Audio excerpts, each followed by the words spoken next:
오늘 함께 하실 하나님의 말씀은 로마서 8장 18절. 오늘은 윤성지 집사님 봉독해 주시겠습니다. 생각하건대 현재의 고난은 장차 우리에게 나타날 영광과 비교할 수 없도다. 아멘. 네, 고맙습니다. 여러분, 고난에 관한 말들 많이 들어보셨을 것 같습니다.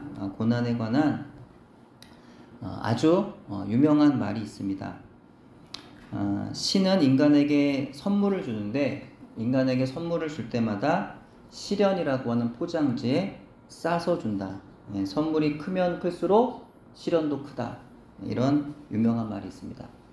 또 고난이란 변장하고 오는 하나님의 축복, 고난은 우리 영혼을 깨우는 하나님의 영적 기상 나팔, 고난은 나를 명품으로 빚으시는 하나님의 손길, 고난은 나를 정금으로 바꾸시는 하나님의 거룩한 용광로라고 하는 말도 있습니다. 우린 고난에 관한 이런 여러 가지 말들을 많이 들어왔습니다. 교회에서는 고난 중에도 믿음을 붙들어야 한다고, 고난은 나를 성장하게 하고 하나님의 섭리를 깨닫게 하니까 고난에도 감사할 수 있어야 한다고 그렇게 우리는 배워왔습니다. 그래서 흔히 고난은 선물, 고난은 복, 또 고난은 은혜라고 우리는 말하기도 합니다. 하지만 고난에 대한 이와 같은 이해나 믿음의 말들이 다른 사람들을 향해서는 어렵지 않게 할 수 있는 것일지 모르지만 그 고난이 정작 내 문제가 되고 나면 평소엔 나 역시도 할 수 있었던 그런 생각이나 고백을 전혀 할 수 없게 되어버립니다. 그 고난이 질병의 문제이든 경제적인 문제이든 환경의 문제이든 관계의 문제이든 그것이 인간이 감당할 수 있는, 내가 감당할 수 있는 어떤 그 한도를 넘어가게 되면 그 고난의 의미를 믿음으로 해석하고 그 고난에서 내가 어떻게 의연하게 혹은 지혜롭게 혹은 믿음으로 반응해야 하겠다라고 하는 등의 사고 자체가 아예 불가능해지는 겁니다. 그때는 어떤 좋은 말로도 위로가 되지 않고 아무리 믿음의 말, 성경 말씀으로 이렇게 설득을 하려도 설득이 되지가 않는 것이죠. 저희 어머니가 돌아가시기 전 병중에 계실 때 어머니께 제가 드렸던 이야기가 있습니다. 사실 너무나 고통스러워 하셔서 이야기를 나눌 상황도 아니었지만 간간히 통증이 가라앉아서 조금 안정이 되시면 하나님이 치료해 주실 거라고, 조금만 더 힘을 내자고, 식사 잘 하시고 약도 잘 드시라고, 그래야 병실에서 나가서 집에 가실 수 있다고, 믿음을 잃지 마시라고 그렇게 이야기를 해드렸던 것 같습니다. 하지만 하루 온종일 쉼없이 계속되는 극도의 고통의 상황 속에서 환자도 보호자도 정신을 차려 믿음으로 반응하기가 쉽지가 않았습니다. 정말 정신을 잃지 않는 것만으로도 다행일 정도였으니까요. 그러다가 조금 호전이 되셨어도 여전히 숨만 붙어 있을 뿐 혼자 할 수 있는 일이 아무것도 없이 끝도 보이지 않는 고통 속에서 어머니는 믿음을 지켜내기가 아주 어려웠습니다. 어떻게 고난의 한가운데 있는 사람에게 고난이 복이야, 고난이 은혜가 아니냐, 고난 중에도 감사해 라고 그렇게 쉽게 말할 수가 있겠습니까? 어떻게 누구보다 큰 고통 속에서 괴로워서 울부짖는 형제에게 그 고난의 의미를 기억하라며 심지어 욥의 친구들처럼 죄의 결과를 들먹일 수가 있겠습니까? 하나님 형제들에게 언제 그렇게 잔인한 믿음을 강요하셨나요? 비록 그것이 믿음의 말이라 할지라도 기억할 것은 연약한 우리에게는 이 고난의 문제라는 것이 결코 그렇게 간단하지가 않다는 것입니다. 저는 언젠가 문득 성도의 고난에 대해서 생각하다가 이런 생각을 좀 한 적이 있어요. 예수님 때문에 심각한 박해를 받았던 믿음의 선배들이 그렇게도 많은데 내가 만약에 앞으로 암과 같은 질병을 앓게 된다고 할지라도 그것은 내가 누군가로부터 그렇게 위해를 받은 고통도 아니고 내 몸이 약해서 어쩔 수 없이 겪게 되는 것이니까 그때는 적어도 하나님을 원망하곤 하지는 않을 수 있을 것 같다고, 적어도 그 정도는 내가 큰 믿음은 아니라도 그 정도 믿음으로 내가 반응은 해야 되지 않겠느냐는 이렇게 생각했던 적이 있습니다. 근데 그 생각을 하고 그렇게 어느 목사님 앞에서 고백을 하고 난 그 주간에 바로 나의 그 생각과 말이 얼마나 가벼웠던 것이었는지를 깨닫게 되었습니다. 그 주간에 몸을 다친 일이 벌어졌는데요. 바로 제 입술에서 원망이 바로 나오더라는 겁니다. 그래서 아차, 내가 그때 참 어리석은 말을 했구나. 고난이라는 걸 제대로 알지도 못하면서 질병의 고통 속에서 신음하는 분들의 아픔을 제대로 알지도 못하면서 너무 가벼운 말을 하면서 그게 믿음의 말인 줄로 알았구나 하는 생각에 부끄러웠던 기억이 있습니다. 고난이라는 것은요, 크리스천이든 넌 크리스천이든 모두에게 쉽지 않은 문제입니다. 믿음의 사람이면 고난이 쉽습니까? 그렇지 않아요. 물론 어떤 정말 그 믿음의 고난을 겪고 하나님의 은혜를 깊이 경험한 사람은 뭐 고난을 원한다, 뭐 이런 엄청난 그런 대단한 믿음의 사람들이 간혹 있는데 사실은 쉽지 않더라는 거예요.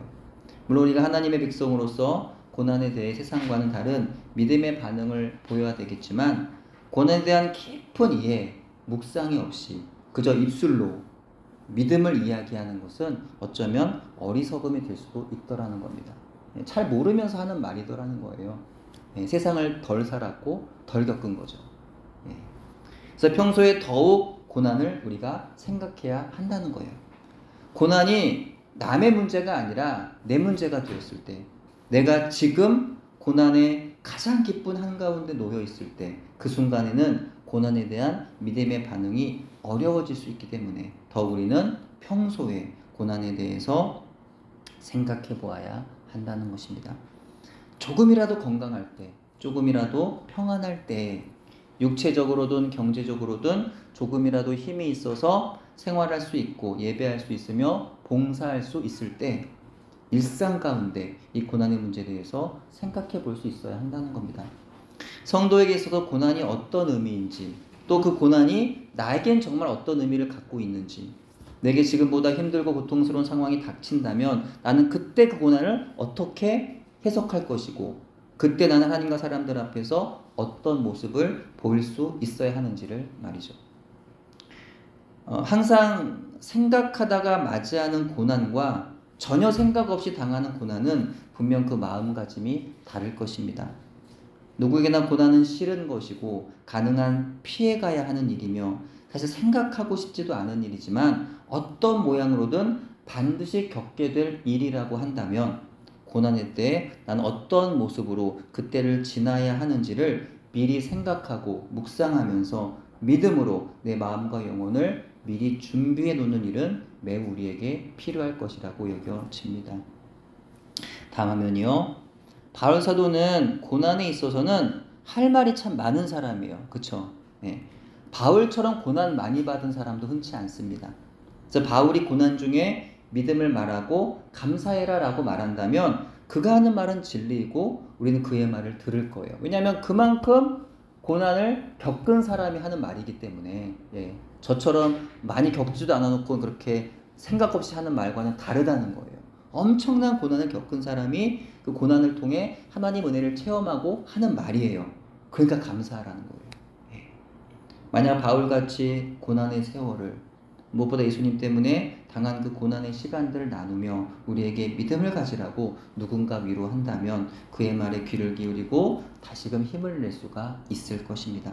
바울은 고난에 대해서 생각합니다. 그리고 말합니다. 현재의 고난은 장차 우리에게 나타날 영광과 비교할 수 없다라고 말이죠. 바울에게 이 믿음이 있어도 그는 고난을 이겨낼 수가 있었던 건 아닐까요? 그럼 우리는 현재 고난을 어떻게 보아야 할까요? 현재 당하는 고난을 보면 억울하고 비참하고 괴롭기만 합니다.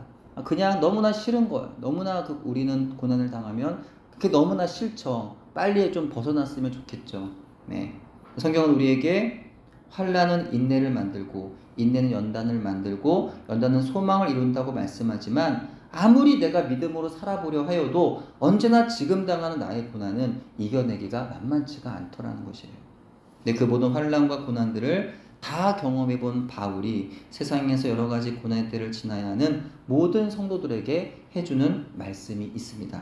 현재 고난을 이기려면, 현재 지금 당하는 나의 이 고난을 내가 이기려면 현재 고난을 장차 우리에게 나타날 영광에 비추어 바라보아야 한다는 것입니다.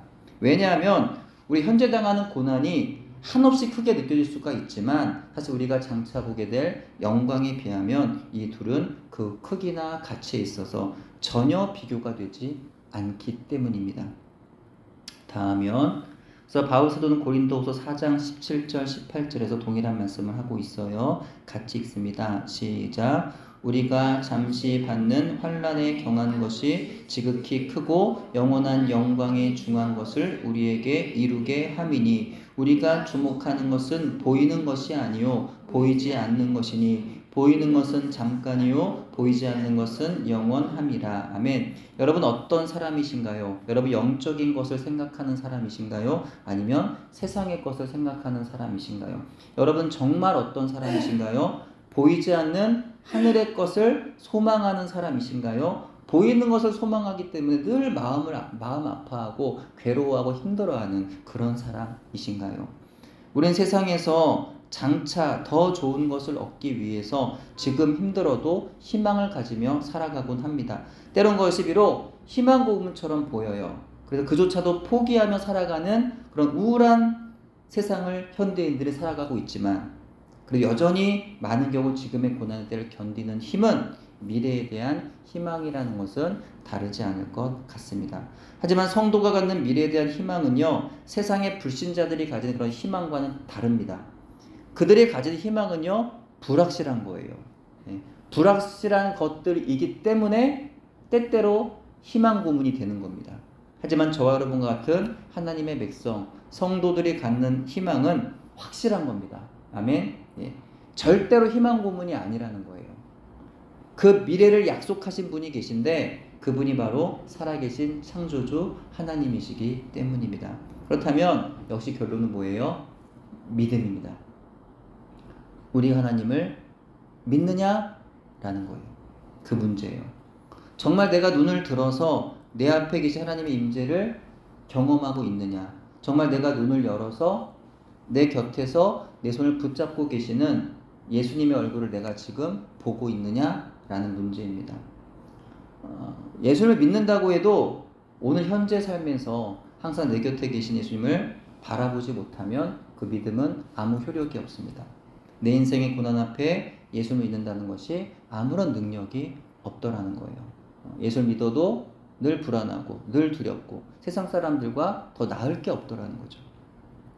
다음 화면. 마태복음 14장에 보시면 예수님은 기도하러 산에 가시고 제자들끼리 동이 트기 전 아주 깊은 밤에 갈릴리 호수를 건너다가 풍랑을 만나는 장면이 기록되어 있습니다. 마태복음 14장 24절에 당시 상황을 이렇게 묘사하고 있어요. 배가 이미 육지에서 술이나 떠나서 바람이 거스름으로 물결로 말미암아 고난을 당하더라. 당시 예수님의 제자들이 지나가던 갈릴리 바다는 마치 우리의 인생의 길에 비유할 수가 있을 것입니다. 그들이 만난 거친 바람과 물결은 우리의 인생의 길에서 만나게 되는 고난이라고 말할 수 있을 것입니다. 예수님은 당시 그곳에 계시지는 않았어요. 어쩌면 제자들은 그래서 더 두려웠을 겁니다. 왜요? 예수님이 안 보이는 거예요. 두렵죠. 예수님이 안 계시는데 막 풍랑이 붑니다. 당장 죽을 것 같아요. 두렵잖아요. 예수님은 자기들의 고난을 알지도 못하실 것이고 우리를 도우실 수도 없을 거라고 그들은 확신했습니다. 너무 무서운 거예요. 하지만 예수님은요, 어때요? 다 아셨습니다. 비록 인간의 몸을 입고 계셔서 육체의 제한을 스스로 받으셨지만 예수님은 또한 하나님이시기에 제자들이 고난당하는 것을 다 아셨고 제자들 앞에 나타나 그들을 도우셨습니다. 제자들은 그 풍랑이 치는 캄캄한 바다 가운데 예수님이 나타나시리라고는 꿈에도 생각하지 못했어요. 그래서 예수님이 나타나시자 뭐라고 말해요? 그렇게 자주 뵙던 예수님인데 뭐라 그래요? 유령이다. 예수님을 유령이라고 그럽니다. 그러면 막 두려워 떨어요. 예수님 뭐라고 말씀하십니까? 안심해라. 유령이 아니야. 잘 봐. 나야 나. 그러니까 두려워 말아라. 이렇게 하십니다. 베드로가 말하죠. 주여 만일 주님이시거든 나를 명하사 물 위로 오라 하소서. 예수님 뭐라고 말씀해요? 와라 하시니까 베드로가 배에서 뛰어내려서 물 위를 걸어가기 시작합니다. 근데 어떤 일이 벌어졌나요? 베드로가 무리를 막 걸어서 예수님 하면서 막 달려가 예수님 품에 팍 앉아서 왜 이제 오셨어요? 얼마나 제가 무서웠는지 알아요? 그러면서 예수님 고마워요 이러면서 이야기가 그렇게 펼쳐지면 좀 깔끔할 것 같은데 얘기가 그렇게 흘러가지가 않습니다. 예. 마태복음 14장 30절 32절에 보면 이렇게 말씀해요. 바람을 보고 무서워 빠져가는지라 소리질러 이르되 주여 나를 구원하소서 하니 예수께서 즉시 손을 내밀어 그를 붙잡으시며 이르시되 믿음이 작은 자여 왜 의심하였느냐 하시고 배에 함께 오름에 바람이 그치는지라. 아멘. 그래서 베드로가 뭘 봤어요? 누구를 봤습니까? 예, 바람을 봤어요. 바람을 보고 무서워 빠져가는지라. 바람을 봤어요. 그러니까 어떻게 되었어요? 무서워졌어요. 바람을 보니까 무서워졌어요. 또 어떻게 되었어요? 무서워지니까 바다에 빠지게 됐어요. 다음 화면. 예수님을 바라보았을 때는 여전히 갈릴리 바다의 풍랑은요, 그 위세가 그대로였지만 이상하게 두렵지가 않았습니다. 베드로의 두 눈이요, 오직 예수님께만 집중되었기 때문입니다. 그러니까 두렵지 않았어요. 그러니까 그 두려운 상황도, 그 가슴 아픈 문제 상황도 내 힘으로 도저히 불가능해 보이는 그 고난 앞에서도 아무렇지 않게 걸어갈 수가 있게 되더라는 겁니다. 그래서 예수님은 폭풍을 보지 말고 나를 보라고, 나에게 집중하라고 말씀하시는 겁니다. 하지만 다시 눈을 돌려서 파도를 보니까 세상을 보니 두려움에 사로잡히고 말았습니다. 갑자기 눈앞에 계신 예수님이 보이지를 않았습니다. 차갑고 어두운 바다 속으로 빠져 들어가고 말았던 것입니다. 우리를 삼키려는 캄캄한 바다, 세상의 여러 가지 환경적인 고난들뿐만 아니라 우리를 삼키려는 세상의 거짓 문화와 이단 사상들, 악한 사탄의 유혹과 시험 가운데서 우리가 이길 수 있는 길은 오직 하나뿐입니다. 우리 힘으로는 불가능하지만 예수님을 바라보면 예수님이 건져주신다는 거예요. 예수님이 이기게 하신다는 겁니다. 살아있는 것들이든 죽은 것들이든 천사적인 것이든 악마적인 것이든 현재 것이든 장래 것이든 높은 것이든 낮은 것이든 생각할 수 있는 것이든 생각할 수가 없는 것이든 어떤 고생이나 난관이나 위협이나 협박이든 예수님을 바라보는 성도는 하나님의 사랑에서 절대로 끊어질 수가 없는 것입니다. 그럼 이제 우리가 할 일은 세 가지예요. 첫째로 믿음으로 예수님을 바라보는 것. 뭐라고요? 믿음으로 예수님을 바라보는 것. 두 번째로는 고난 중에 믿음으로 감사하는 것. 네. 그렇게 현재 고난을 이겨내는 겁니다. 또 세 번째로는 이제는 장차, 예. 지금 현재 고난을 내가 이겨냈다면 이제는 장차 더 큰 환난의 때를 믿음으로 준비해야 한다는 겁니다.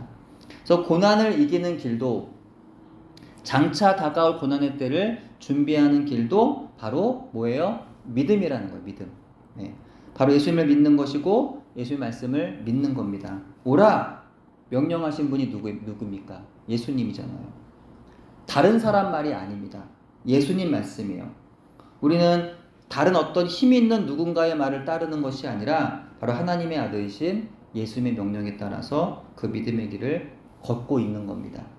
그럼 우리의 길은요, 예수님이 보장하시는 거예요. 책임지시는 거예요. 그러니까 두려워 말라는 겁니다. 하지만 여러분 가운데 아직도 하나님의 행하신 일에 대해서 원망스러운 마음이 가시지를 않는 분 계실까요? 여전히 나의 믿음이 부족해서 조금만 고통스러워도 불평부터 나오고 세상의 부조리와 부정한 사람들이 잘 되는 것을 보면 화가 나는 분들이 계신가요? 이건 우리만의 문제도 우리만의 질문도 아니었습니다. 신구약을 통틀어서 하나님의 백성들은 하나같이 이와 같은 문제와 질문을 안고 살았습니다.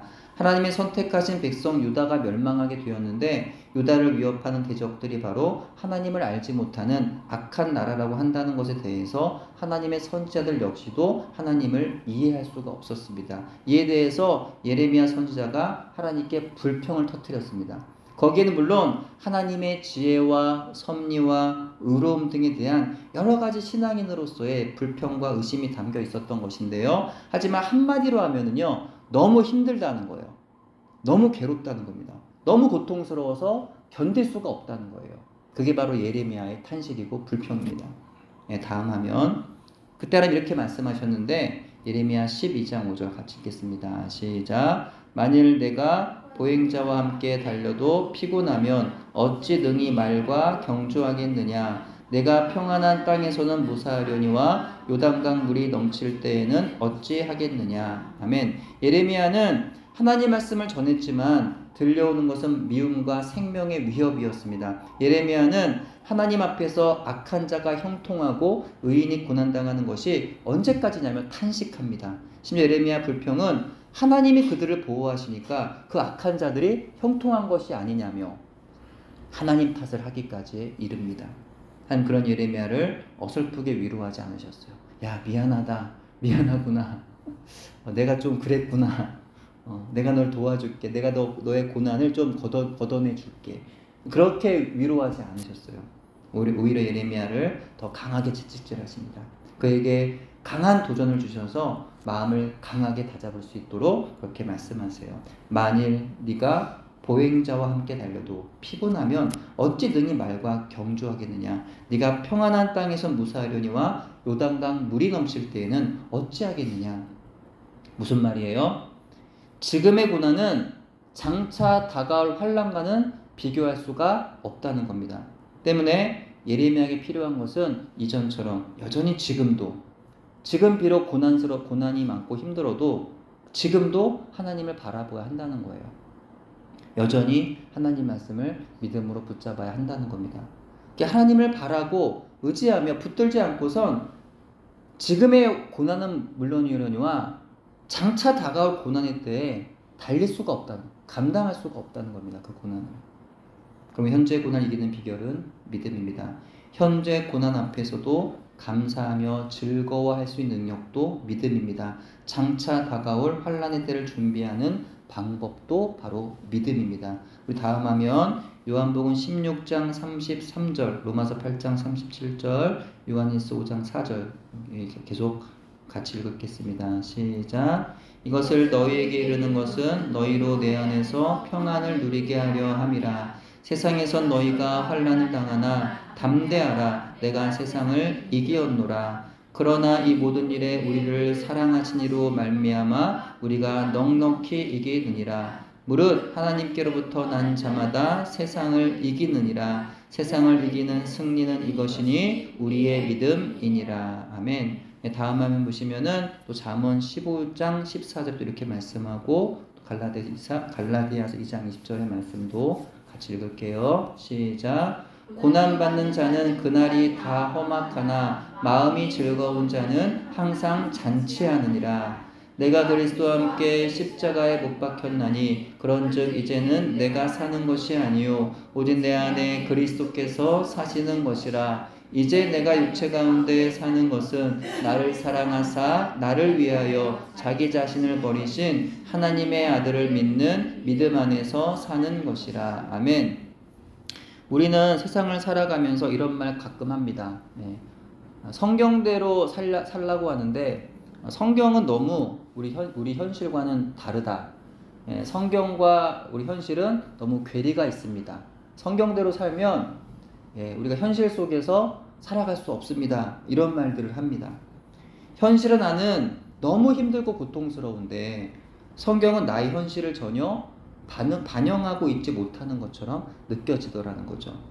성경 우리가 바라고 기도하는 것처럼 우리가 당하는 고통이 사라지게 하는 기적을 말씀하기보다는 그 고통 가운데서도 믿음으로 하나님을 바라보라고 말씀합니다. 그러니까 너무 견디기 힘들 때는 그 하나님이 나의 현실의 문제를 해결해 주시지를 않는 것 같아서 답답하다는 거예요. 그래서 성경이 능력으로 가슴에 와닿지 않을 때가 있더라는 겁니다. 때문에 바울 사도가 우리에게 끊임없이 강조하는 것이 바로 그 보이는 것에 주목하지 말라는 거예요. 보이는 것에. 보이지 않는 것에 주목하라는 것이에요. 세상의 현실에 주목하여서 현실의 문제에 사로잡히지 말고 예수님을 바라보아서 예수님께 사로잡히라는 것입니다. 그게 바울이 계속 하고 있는 말이에요. 로마 교회와 여러 또 서신서들을 통해서 교회들이 반복해서 하시는 말이 그런 말이라는 거예요. 그래서 오늘의 본문 전하는 가르침도 바로 그것입니다. 현재 고난은 장차 우리에게 나타날 영광과 비교할 수 없습니다. 우리가 잠시 받는 환난에 경한 것이 지극히 크고 영원한 영광에 중한 것을 우리에게 이루게 함이니 우리가 주목하는 것은 보이는 것이 아니요 보이지 않는 것이니 보이는 것은 잠깐이요 보이지 않는 것은 영원합니다. 우리가 소망으로 구원을 얻었음에 보이는 소망은 소망이 아니니 보는 것을 누가 바라겠습니까? 만약 우리가 보지 못하는 것을 바라면 참음으로 기다릴 것입니다. 그리고 이어지는 말씀이 이것이에요. 성경 같이 읽어볼게요. 로마서 8장 성경 보시고 로마서 8장 26절부터 28절 로마서 8장 26절부터 28절 너무나 잘 아는 말씀이죠. 시작. 이와 같이 성령도 우리 연약함을 도우시나니 우리는 마땅히 기도할 바를 알지 못하나 오직 성령이 말할 수 없는 탄식으로 우리를 위하여 간구하시느니라. 마음을 살피시니가 성령의 생각을 아시나니 이는 성령이 하나님의 뜻대로 성도를 위하여 간구하심이니라. 우리가 알거니와 하나님을 사랑하는 자 곧 그의 뜻대로 부르심을 입은 자들에게는 모든 것이 합력하여 선을 이루느니라. 아멘. 성도는요 눈에 보이는 현실을 믿고 사는 사람이 아니라는 거예요. 예. 세상 사람들은 눈에 보이는 현실을 그대로 믿죠. 그쵸? 세상 사람도 눈에 보이는 현실을 믿고 살지만 성도는 아니라는 겁니다. 다르다는 거예요. 현실을 믿고 사는 사람이 아니라는 겁니다. 그것은 실제가 아니기 때문입니다. 실제는 바로 눈에 보이지 않는 하나님과 그분의 나라 또 그분이 행하신 모든 섭리하심입니다. 우리 눈에 보이는 고난의 현실은 그렇기 때문에 사실은 실제가 아니라는 거예요. 고난 가운데 두려워하는 것이 당연한 것 같지만 아니라는 겁니다. 당연하지 않습니다. 우리가 육신이 약해서 당연하게 여길 수 있지만 성경적으로는 그렇지 않다는 거예요. 우리 눈에 보이지 않는 하나님을 믿음으로 바라보는 성도이기에 우리는 고난에도 두려워하지를 않는 것입니다. 그것이 실제라는 겁니다. 그것이 진짜라는 거예요. 이 믿음으로 사는 사람은요 참으로 고난 중에도 잔치하는 사람처럼 즐거워할 수 있는 겁니다. 예. 성경의 하나님 말씀이라는 거예요. 예. 고난 중에도 잔치하는 사람처럼 즐거워할 수 있다는 겁니다. 예. 지금은 이해할 수 없는 일이 믿음 안에서 내 삶의 진짜 현실이 될 수 있다는 겁니다.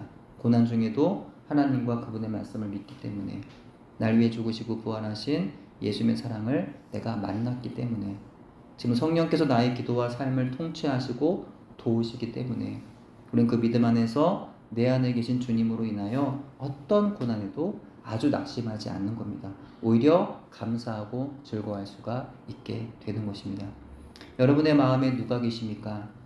여러분의 마음에 예수님 계신가요? 여러분의 마음에 성령님이 계신가요? 여러분 누구를 바라보십니까? 보이지 않아도 믿음으로 하나님 아버지를 정말 날마다 순간마다 의지하시며 바라보고 계십니까? 오늘 주어진 말씀을 기억하며 악한 마귀에 우리를 약하게 만드는 불신앙과 거짓말들에 속지 말고 오직 예수 그리스도 안에서 하나님의 약속하신 말씀을 믿음으로 고난의 때를 이기는 저와 여러분 되시기를 주님의 이름으로 축원합니다. 기도합니다. 하나님, 우리의 주변에는 우리로 하여금 근심에 쌓이게 하고 두려움을 가지게 만드는 여러 가지 다양하고도 복잡한 삶의 문제들과 아픔들이 존재합니다. 이 나라를 바라보아도 참 걱정스럽고 한국교회를 보아도 걱정스럽고 때로는 우리의 교회와 가정에도 걱정스러운 일들이 벌어집니다. 그러나 오늘 주신 말씀을 우리가 모두 믿음으로 붙잡기를 원합니다. 현재 고난은 장차 우리에 나타날 영광과 비교할 수 없음을 생각하면서 하나님 나라 영광을 바라보며 믿음으로 고난의 때를 잘 이기게 하여 주옵소서.